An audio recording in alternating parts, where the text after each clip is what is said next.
ओम मंगलम भगवान विष्णु मंगलम गरुड़ध्वज मंगलम पुंडरीकाक्ष मंगलायतनो हरि। नमस्कार, स्वागत है आपका आचार्य वाणी में। मैं आचार्य डॉक्टर विक्रमादित्य आपके साथ हूं और आज का विषय हमारा है कि मेष राशि वालों के लिए मार्च का मध्यकाल क्या खबर लेके आ रहा है। देखिए, मेष राशि वालों, आपकी राशि के अनुसार से यदि हम बात करें तो जो मार्च का मध्यकाल जो है, मार्च का विशेष तौर पर आपके लिए बड़ा महत्वपूर्ण रहने वाला है। एक तो हो क्या रहा है कि समस्त ग्रह परिवर्तन की तरफ जा रहे हैं।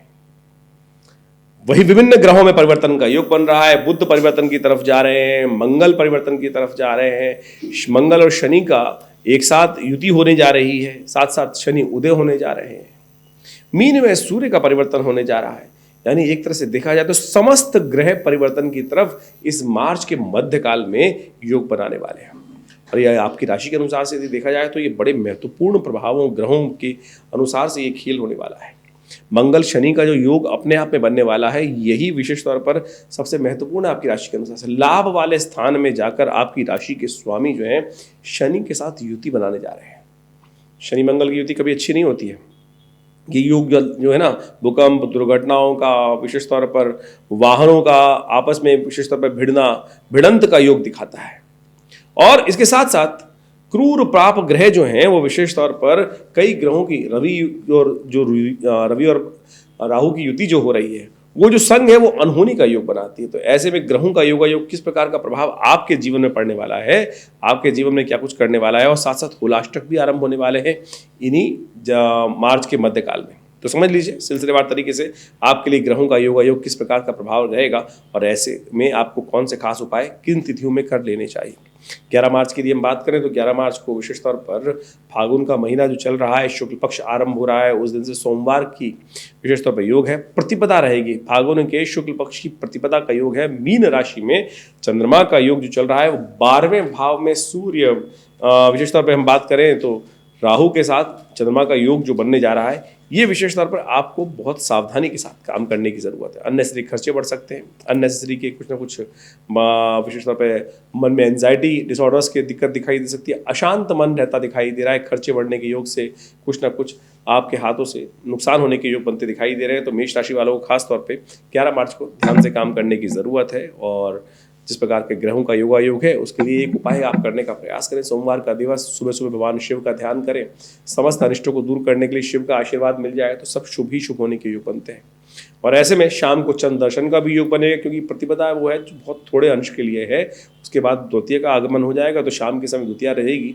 तो चंद्र दर्शन करके बड़ों बुजुर्गों का आशीर्वाद लेते हुए, गौ पूजन करते हुए यदि कार्य कर ले तो आने वाले समय में आपकी राशि के अनुसार से बड़े सुंदर लाभ के योग बन सकते हैं। वहीं 12 मार्च की यदि हम बात करें तो मंगलवार का अवसर, उस दिन द्वितीया और तृतीया तिथि का योग है और साथ साथ तृतीया तिथि क्षय हो रही है। फुलेरा दूज का योग बन रहा है। ऐसे में एक बात और ध्यान रखें, रेवती नक्षत्र का योग रहेगा। और यदि हम बात करें तो इन 2 दिनों में 12 और 13 तारीख में रेवती और अश्विनी नक्षत्र के योग बने, गंडमूल नक्षत्र बन रहा है। तो ऐसे में कुछ जो जातक जन्म नए ले रहे हैं उनकी मूल शांति उनके माता पिता को अवश्य कराने का प्रयास करना चाहिए। और जिनकी मूल शांति नहीं हुई है तो वो इन नक्षत्रों में यदि जन्म लिया है तो अभी भी कभी भी करा सकते हैं, लेकिन करा लेनी चाहिए। उससे बहुत सारे अनिष्ट दूर होने के योग बन जाते हैं। बहुत सारे कार्यों में समझ में नहीं आता है कई बार विघ्न क्यों उपस्थित हो रहा है। और ऐसे में यदि गणमूल शांति बाल्यकाल में नहीं हुई है तो उसको तुरंत कराने का प्रयास करना चाहिए, अन्यथा ग्रहों का शुभ प्रभाव जीवन में देखने को बहुत कम मिलता है। बार बार अनिष्ट के योग बनते रहते हैं। तृतीया क्षय है, फिलेरा दूज का योग है। तो अंशुत साया जो है वो किसी तरह से उसमें क्षय तिथि का साया चल रहा है। तो नए कार्यों को आरंभ करने के लिए मुहूर्त ठीक नहीं दिखाई देता। तो ऐसे में थोड़ा ध्यान रखते हुए कार्य करने की ज़रूरत है। ग्रह आपके मीन राशि में चंद्रमा होने के कारण से, आपकी मेष राशि वालों के लिए 12वें भाव में चंद्रमा होने के कारण से राहु के साथ युति बनाने से थोड़े मन में अनिश्चितता होते ही दिखाई दे रही है। ऐसे में हनुमान जी का सहारा लीजिए, हनुमान चालीसा का पाठ कीजिए, आपके लिए शुभ रहेगा। वहीं 13 मार्च की यदि हम बात करें तो ग्रहों का परिवर्तन का योग महत्वपूर्ण बनने वाला है। आपके लिए बुध उदय होने जा रहे हैं इस दिन। चतुर्थी का योग है, बुधवार का योग है। साथ साथ चंद्रमा मेष में आ चुके हैं और आपके लिए नई शक्ति का संचार करते दिखाई दे रहे हैं। 12वें भाव में बुध का जाना कहीं ना कहीं थोड़ा सा भाव आपके लिए थोड़ा सा नुकसान हो सकता है। थोड़े से आपके जो आपके लाभ के स्थान है वो आपके हाथ से निकल सकते हैं। लेकिन जो नई शक्ति का संचार होने जा रहा है, चंद्रमा का परिवर्तन कर रहा है, वो आपके लिए बड़ा अच्छा रहेगा। ऐसे में एक बात का और ध्यान रखें, रवि योग का निर्माण हो रहा है जो सुबह सूर्योदय से लेकर शाम के करीब करीब 6:24 तक रहेगा। तो नए कार्य आरंभ करने के लिए, मुहूर्त करने के लिए दिन अच्छा दिखाई देता है। बस राहु काल से बचते हुए कार्य करने का प्रयास कीजिएगा जो दिन के मध्यकाल में आएगा। 14 मार्च के दिन ग्रहों का योगायोग भी बन रहा है, उसमें भी महत्वपूर्ण परिवर्तन का संक्रांति का योग बन रहा है। मध्य काल में दिन में मध्य समय में करीब करीब 12:36 पर सूर्य जो है कुंभ से निकलकर मीन राशि में प्रवेश करने वाले हैं। ये आपके लिए थोड़ा महत्वाकांक्षा बढ़ाने वाले रहेंगे। बुध के साथ राहु के और साथ और बुध का योग जो सूर्य का बन रहा है, बुध आदित्य योग का जिस प्रकार से निर्माण हो रहा है, साथ में राहु भी जा रहे हैं, ये विशेष तौर पर आपकी महत्वाकांक्षा को बढ़ाते दिखाई दे रहे हैं। और महत्वाकांक्षा को पूर्ण करने के लिए अननेसेसरी के कुछ खर्चे बढ़ते दिखाई देंगे। ध्यान रखते हुए कार्य करने पड़ेंगे। आने वाले 30 जो दिन रहेंगे इनमें बहुत सावधानी के साथ, किसी के कहने बहकावे में ना आइएगा, अन्यथा नुकसान होने के योग बन सकते हैं। तो आपके लिए समझे बृहस्पतिवार का दिवस है, आपने माथे पर चंदन का तिलक या हल्दी का तिलक लगाना, केसर का उपयोग करना, ये आपके लिए अच्छा है। ब्राह्मणों की सेवा करना, उनका आशीर्वाद देते हुए कार्य करें, तब आपके लिए अच्छा हो सकता है, लाभ हो सकता है। 15 मार्च के दिन की बात कर लेते हैं। उस दिन षष्ठी तिथि है, शुक्रवार का अवसर है और एक और ग्रह का परिवर्तन हो रहा है। हमने कार्यक्रम के आरंभ में आपको समझाने का प्रयास किया था कई ग्रहों का परिवर्तन। देखिए, बुध भी परिवर्तन की तरफ चले गए, चंद्रमा परिवर्तन की तरफ चले गए, सूर्य परिवर्तन की तरफ चले गए और आज मंगल का भी परिवर्तन होने के योग जन रहे हैं। जिस दिन 15 मार्च के दिन कुंभ राशि में मंगल का प्रवेश होने जा रहा है शाम को 6:08 पर। शनि के साथ मंगल की युति 11वें भाव में हो रही है। ये युति द्वंद्वात्मक है, अनिष्टकारी है और साथ साथ समझ लें शनि महाराज पूर्ण ताकत में है। ऐसे में आपके लिए लाभ की स्थिति प्रशस्त हो सकती है, पर ध्यान रखना पड़ेगा बहुत ज़्यादा सब्ज बाग में ना रहें, हवा में ना रहें। ऐसे में क्या होता है, बहुत बड़ी महत्वाकांक्षा को लेकर चलना तो कहीं ना कहीं झटका लग सकता है। लाभ की पूरी गुंजाइश दिखाई देती है, लेकिन बस ध्यान रखते हुए लिमिट अपनी विशेष तौर पर सेट करनी है, अन्यथा कोई ना कोई आपको झटका देने के योग बना सकता है। ऐसे में मंगल को शांत लगातार करने का प्रयास कीजिएगा। शनि मंगल की युति आने वाले कुछ समय तक चलने वाली है, करीब 40 दिन चलेगी ये युति। इसके लिए अलग से वीडियो भी बनाएंगे हम, उसको समझ लीजिएगा, क्योंकि शनि मंगल की युति 11वें भाव में आपके लिए क्या कुछ करने वाले हैं। शनि लाभ देने के योग बनाने वाले हैं, लेकिन मंगल वहाँ खेल बिगाड़ सकते हैं। मंगल अमंगल करने को तैयार हो चुके हैं। यदि हम बात करें 15 तारीख से, तो मंगल को शांत करने की ज़रूरत है। आपकी राशि के स्वामी हैं मंगल, तो ऐसे में मंगल को शांत करने के लिए हमारे अनुसार सबसे श्रेष्ठ उपाय ये है कि आप हनुमान जी की आराधना नित्य प्रति करें, हनुमान चालीसा का पाठ करें, हनुमान जी को कभी कभी चोला चढ़ाएं हर मंगलवार के मंगलवार। आने वाले 40 दिन तक तो अच्छा रहेगा, कष्टों को दूर करने के योग बन से दिखाई देंगे। वहीं 16 मार्च की यदि हम बात करें तो शनिवार का अवसर रहेगा, सप्तमी तिथि रहेगी और शनि होने जा रहे हैं उदय।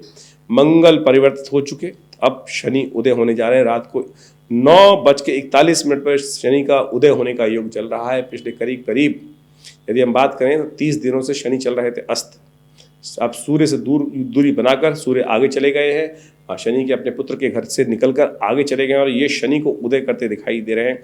और ये शनि का उदय होना तो अच्छा है, लेकिन मंगल के साथ युति करना ये द्वंद्वात्मक स्थिति उत्पन्न कर रहा है। तो मन को शांत रखते हुए, लालच न करते हुए कार्य करने की जरूरत। सर्वार्थ सिद्ध योग का निर्माण है और ध्यान रखिएगा ये सर्वार्थ सिद्ध योग सुबह से लेकर करीब शाम को करीब 4:50 तक का योग रहेगा। तो ये अच्छा है, ये आखिरी मुहूर्त है। आने वाले फिर 8 दिनों में होलाष्टक हो जाएगा, तो इस दिन कोई नया कार्य आरंभ करना है तो होलाष्टक से बचते हुए इस दिन कर लीजिए। वैसे शादी इत्यादि के लिए तो मुहूर्त बंद हो चुके हैं क्योंकि खरमास चालू हो गया है, लेकिन फिर भी कोई बहुत आवश्यकता हो तो इस मुहूर्त का लाभ आप ले सकते हैं। फिर 8 दिन तक कोई मुहूर्त नहीं बनने वाला, इस बात का ध्यान रखते हुए कार्य करने की जरूरत। शनिवार का अवसर है, शनि हो रहे हैं उदय शनिवार के दिन, तो कोशिश ये करें शनि को मनाने का प्रयास करें, हनुमान चालीसा का पाठ करें, शनि की मंत्र का जप करें, शनि स्तोत्र का पाठ करें तो अच्छा रहेगा आपके लिए। 17 मार्च का दिन बड़ा विशेष है और उस दिन ग्रहों का परिवर्तन का योग बन रहा है। चंद्रमा परिवर्तित होकर सुबह 4:25 पर मिथुन राशि में जाने वाले हैं और ये आपके लिए पुरुषार्थ को बढ़ाने वाले रहेंगे। लेकिन आपके अपने पुरुषार्थ के अनुसार से आपको सही दिशा में काम करने की ज़रूरत है। थोड़ी सी दिशा भटकती दिखाई दे रही है, लोगों के काम में ज़्यादा इन्वॉल्व होते दिखाई दे रहे हैं, फालतू के काम आपके जिम्मे लगते दिखाई दे रहे हैं। तो ऐसे में अपने को थोड़ा सा काम करने का प्रयास कर लीजिए। समय परिवर्तन की तरफ जा रहा है, इसलिए समय का सदुपयोग करने की आपको खास ज़रूरत है। होलाष्टक आरंभ हो रहे हैं इस दिन से, ये होलाष्टक 25 तारीख तक चलने वाले हैं। ऐसे में ध्यान रखिएगा, बहुत सारे लोग जो आपसे ईर्ष्या करते हैं अंदर वो आपको अहित पहुंचाने का कार्य कर सकते हैं। ऐसे में होलाष्टक से बचने के लिए आप अपनी नज़र इत्यादि से बचते हुए कार्य करें, लोगों की नज़र आपको लग सकती है। ऐसे में भगवान बटुक भैरव जी की आराधना नित्य प्रति करें। ओम ह्रीं बटुकाय आपद उद्धारणाय कुरु कुरु बटुकाय ह्रीं स्वाहा, इस मंत्र का जप कीजिए। भगवान बटुक भैरव की आराधना करें, शिव का ध्यान करें तो आपके लिए अच्छा रहेगा, आपके लिए उन्नति के योग बनेंगे। 18 मार्च से ग्रहों का परिवर्तन जो हो रहा है वो भी समझ लीजिए। सोमवार का अवसर 9वीं तिथि है और साथ साथ आपके ग्रह योग कुछ मामलों में अच्छे हैं, कुछ मामलों में खराब है। पुरुषार्थ स्वार्थ से, पुरुषार्थ और स्वार्थ मैंने 2 शब्दों का उच्चारण किया, इन्हीं से आपके काम बनेंगे। मेहनत करनी पड़ेगी और थोड़ा सा स्वार्थी बनना पड़ेगा, तब जाकर कार्य कर पाएंगे। ज़्यादा उदार मत बनिएगा। ग्रह आपके उदारता के कारण से, आपके ग्रह ऐसे चल रहे हैं जो महत्वाकांक्षा बढ़ने के कारण से कहीं ना कहीं कष्ट फंसा सकते हैं। लालच मत कीजिएगा, लालच में दोनों गई माया मिली न राम, यही सबसे बड़ा उपाय है। शिव का ध्यान करें, शिव का स्मरण करें, शिव का अभिषेक करें, इससे आपके लिए किस्मत से रास्ता बनने के योग बनेंगे। वहीं 19 मार्च की यदि हम बात करें तो मंगलवार का अवसर है, 10वीं तिथि है और ग्रहों का योगायोग परिवर्तन की तरफ जा रहा है। चंद्रमा जो है दोपहर के समय, मध्याह्न के समय 1:40 पर परिवर्तन का योग बनाएंगे, कर्क राशि में आएंगे और ये आपकी राशि के अनुसार से थोड़े से स्वास्थ्य के मामले में ध्यान रखते हुए कार्य करने की जरूरत है। इस बात का विशेष तौर पर ध्यान रखना है आपको। ग्रहों का योगायोग जिस प्रकार से इशारा करता है उसके अनुसार से यदि समझते हुए कार्य करेंगे तो अच्छा रहेगा। मंगलवार का अवसर है, चना और गुड़ का यदि भोग लगाकर उसका वितरण करेंगे, साथ बांटेंगे तो आपके लिए कष्ट दूर करने का योग बनेगा। वहीं 20 मार्च की यदि हम बात करें तो बुधवार का अवसर, एकादशी तिथि और यह एकादशी बेहद खास तिथि, आंवला एकादशी कहा जाता है इस तिथि को। आरोग्यता प्रदान करने वाला अवसर है। थोड़ा सा ग्रह स्वास्थ्य के दृष्टिकोण से कहीं ना कहीं भारी हैं, ऐसे में भगवान विष्णु का पूजन करें, आंवले का समर्पण भगवान को करें और आंवले को जो प्रसाद रूप में ग्रहण करें, उसके बाद उस आंवले को ओम नमो नारायणाय मंत्र जप करते हुए कोशिश ये करें भगवान को अर्पित करें। उसके बाद इसी मंत्र का श्रवण करते हुए प्रसाद का भक्षण करें। कहा जाता है कि इस आंवला एकादशी के दिन यदि कोई भक्त विशेष तौर पर आंवले के पेड़ के नीचे जाके ही प्रसाद का आंवले के रूप में भक्षण कर ले और भगवान का, विष्णु का ध्यान करते हुए, तो आरोग्यता प्राप्त करने के योग बनते हैं, कष्ट दूर होने के योग बनते हैं। तो इस एकादशी के दिन इसका लाभ ले सकते हैं। बाकी ग्रहजन की बात करें तो ग्रह परिवर्तन की तरफ हैं, आपके लिए कुछ ना कुछ उम्मीद जगाने के योग बना रहे हैं। ऐसे में इन सब चीज़ों को, ये तो जो हम आपके लिए योगा योग बना रहे हैं, बता रहे हैं, ये विशेष तौर पर समझ लीजिए ये तो गोचर का प्रभाव है। अब आपकी जन्मपत्री के अनुसार से कैसा ग्रहों का योगा योग बन रहा है, इसके लिए आपको अच्छे से चीज़ों को समझने की ज़रूरत है और उसके लिए आपकी जन्मपत्री को समझने की ज़रूरत है। आपकी राशि कौन सी है, लग्न कौन सी है। हम जो कॉन्सेप्ट बता रहे हैं राशि वाले भी देख सकते हैं, मेष राशि वाले भी देख सकते हैं और मेष लग्न वाले भी इसको समझ सकते हैं। देखिए होता क्या है कि लग्न अलग होती है, राशि अलग होती है। जब ज्योतिषीगण आपकी जन्मपत्री पर इंटरप्रिटेशन करते हैं तो बहुत सारी चीज़ों को चुपचाप एनालाइज करके फिर आपको बताते हैं। लेकिन आप यदि ज्योतिष में की जानकार भी हैं तो आपको इस बात को समझना पड़ेगा, चीज़ों को अच्छे से समझ लें। तो लेकिन आपको भविष्य में देखने के लिए यदि आप ज्योतिष के हमारे कार्यक्रम देखते हैं तो जिनकी राशि है मेष वो भी देख सकते हैं, लेकिन आपकी लग्न कौन सी है उसके अनुसार भी उस लग्न को समझेंगे तो आपको अपने भविष्य के बारे में समझ में आना शुरू होगा कि इन गोचर राशियों के अनुसार से किस प्रकार का प्रभाव आप समझ सकते हैं। इसके साथ साथ हमारा सुझाव ये है कि अपनी जन्मपत्री को अच्छे से एनालाइज करें और उसके बाद दशाएं कौन चल रही, महादशाएं कौन सी चल रही, ग्रहों की स्थिति इंटरनल तौर पर षडवर्ग में, षोडश वर्ग में किस प्रकार की हैं और कौन से ग्रह अस्त हैं, कौन से ग्रह उदय हैं आपकी राशि के अनुसार से आपके जन्मपत्री के अंदर, तो उन सब का प्रभाव भी बहुत बढ़िया तरीके से एनालाइज, नहीं तो 12 भावों में, 12 राशियों में पूरे विश्व को विभाजित करके ओवरऑल तो समझ में आती है, लेकिन स्थिति हर व्यक्ति की अलग अलग होती है। उसके लिए डीप जन्मपत्री की एनालाइज करने की आवश्यकता होती है।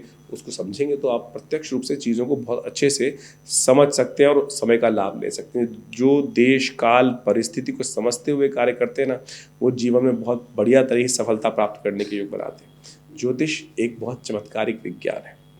तो ये सिद्धांत जो हमने आपको समझाए हैं, आप इनका अवश्य सहारा लेने का प्रयास करें। हमने ये संस्थान अपना विवेकानंद योगाश्रम, जहाँ हमारा बहुत बड़ा आश्रम है दिल्ली के अंदर, हमारे पिता आचार्य श्री केशव देव जी महाराज के सानिध्य में इस आश्रम की स्थापना 1960 के दशक में की गई और यहाँ विभिन्न पराविद्याओं पर शोध आज भी चलता है। विभिन्न पराविद्याओं पर शोध करने के उपरांत चाहे ज्योतिष विज्ञान के अंतर्गत, मंत्र विज्ञान के अंतर्गत, यज्ञ विज्ञान के अंतर्गत, योग के अंतर्गत, आयुर्वेद के अंतर्गत हमने बहुत बड़ा शोध संस्थान यहाँ स्थापित किया है और आज यहाँ पर एक बहुत बड़ा 100 बेड का आयुष का हॉस्पिटल, योग, प्राकृतिक चिकित्सा, आयुर्वेद, मंत्र विज्ञान, यज्ञ विज्ञान, इन सब को मिश्रित कर कर एक्यूप्रेशर, एक्यूपंचर, जितनी भी भारतीय पराविद्याएं हैं, योग, चिकित्सा विज्ञान है, उन सब का एक शोध संस्थान यहाँ स्थापित करने का प्रयास किया है। ज्योतिष विज्ञान के माध्यम से कैसे आप अपने ग्रहों को समझ सकते हैं, इसके ऊपर भी वर्षों से विभिन्न शोध कार्य चलते हैं। और आपको जान के आश्चर्य होगा, भारतीय संस्कृति यज्ञ प्रधान संस्कृति है। हमारे इस विवेकानंद योगाश्रम में आज भी, यानी पिछले करीब करीब 50 वर्षों से नित्य 8 घंटे यज्ञ होता है। आज भी वो व्यवस्था चलती है। हमारे पिताश्री आचार्य श्री केशव देव जी महाराज ने जिस प्रकार का व्यवस्था बनाई थी, और नित्य प्रति 8 घंटे यज्ञ होता है। रविवार के दिन और विभिन्न उत्सवों के दिनों में आप उन सब कार्यक्रमों में शामिल हो सकते हैं, और विभिन्न मंत्र अनुष्ठान भी करके हमने देखा। ये बात आपको समझने की आवश्यकता है कि लोग महामृत्युंजय मंत्र इत्यादि विभिन्न मंत्रों के अनुष्ठान लोग करते हैं। हमने प्रत्यक्ष रूप से करके देखा, ये चमत्कारिक मंत्र विज्ञान कार्य करता है। यज्ञ के द्वारा यदि अनुष्ठानों को किया जाए तो बहुत बढ़िया तरीके से प्रत्यक्ष रूप से कर्म कर दिखाते हैं। स्वास्थ्य के दृष्टिकोण से कई मुकदमे चल रहे हैं, कई परेशानी है, अलग अलग प्रकार के अनुष्ठान समय समय पर हमने करके देखे। मंत्र बिल्कुल चमत्कारी है, विधि बिल्कुल ठीक है, लेकिन यदि सही विधि से करा ना जाए तो को कार्य नहीं करते हैं, और फिर लोगों के मन में अविश्वास भी उत्पन्न होता है। लेकिन हमने अपने संस्थान में यज्ञ इत्यादि को कर लोगों के लिए विभिन्न अनुष्ठान समय समय पर करके भी देखा है, तो वो सब 4 कार्य बिल्कुल बहुत अद्भुत तरह से चमत्कारिक ढंग से कार्यपूर्ण होने के योग बनते हैं। इस संस्थान पर माँ भगवती का एक बहुत जबरदस्त शिव विग्रह विराजमान है जो 500 साल पुराना है, और मुल्तान में उनका बहुत बड़ा मंदिर था 1947 से पहले। जब भारत में विभाजन हुआ तो वहाँ से एक महानुभाव हमारे उस भगवती के शिव विग्रह को भारत में लेके आए, और आज हमारा सौभाग्य है कि हमारे आश्रम में, हमारे मंदिर में माँ भगवती का वो चमत्कारी शिव विग्रह जिसका आप दर्शन आप अभी इस वक्त हमारी स्क्रीन पे कर रहे हैं, वो साक्षात वहाँ विराजमान है। चमत्कारी शिव विग्रह भगवती का। देखिए, कहते हैं ना, पत्थर भी चल के आते हैं। माँ भगवती स्वयं आशीर्वाद देने के लिए हमारे पिताश्री के जीवन में स्वयं पदार्पण किया, और आश्चर्य उनके जीवन में आध्यात्मिक तौर पर परिवर्तन उस दिन से आरंभ हुआ, और हमने वो प्रभाव स्वयं देखा है। माँ भगवती का दर्शन आप भी कर रहे हैं, और आइए विवेकानंद योगाश्रम में माँ भगवती के सानिध्य में यज्ञ में भाग लें। देखिएगा, माँ भगवती कृपा से आपके मनोरथ सिद्ध होंगे, माँ भगवती कृपा से आपकी मनोकामना सिद्ध होगी।